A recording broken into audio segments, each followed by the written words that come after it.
عەدنان جەوهەر جوتیارێکی گوندی خراپەیە لە ناحی سەرگەڕان ئەم ساڵی شاو شێوەی ساڵی پار بەوەی کەوتنەوە یاگر لە دەغڵودانەکەی نەبووە خاوەنی هیچ بەروبوومێک. من الان ئیفلاتم کردی سفر بوومە بێهومێت بوومە پارچە زەوی 55 زۆنمە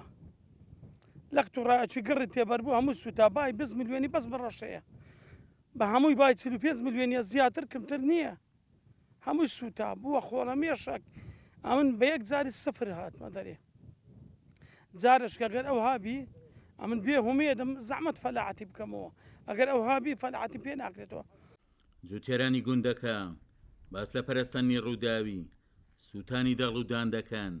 کە ساڵانە چەندین جوتیار لە سنووری ناوچە جێناکۆکەکان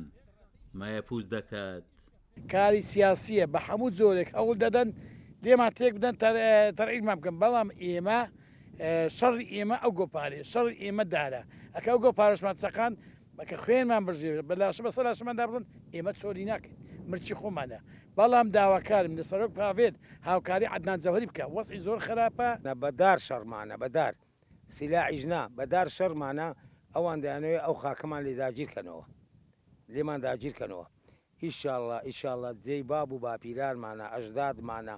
قەت سۆلی ناکەین. سوپاسی کاک باوێری دەکەین ئەگەر عەولێکمان لۆ بدە ئەو گوندانە هەر گوندی 20 کەسی دامەزرێنی بەچەکەوە کە لۆ گوندەکان بەس لۆ گوندەکان شەڕەکە شەڕێکی قەومیە جێیشەکە عەرەبە حکمی شورتەکەی هەتا شورتەکەی خۆمە کە برای خۆمە ئامۆزای خۆمە ناتوانێتن برێتن حەقی ئەوەیە لۆ لەبەر ئەوەی لەسەرەوەتر حکمی عەرەبیە کورت و مەخسەر وەلو ئەو قسەیە ئەمن کە بیکەم جوانیش لێ لە بۆ من لەبەرەوە ناو خەڵک دەسوڕێمەوە لەکن واقعەکە ئەوەیە. باڵێ عەدنان جەوهەر نمونەیەکە لەو جوتیارە کوردانەی بۆ دووەمین ساڵە کەوتنەوە یاگەر بەروبوومەکەی یەکسان بەسفر دەکات و پاروام ساڵ بەوەی سووتانی دەغڵەکەیەوە ئەو جوتیارە کووردە زیاتر لە 100 ملیۆن دینار زەرمەند بووە و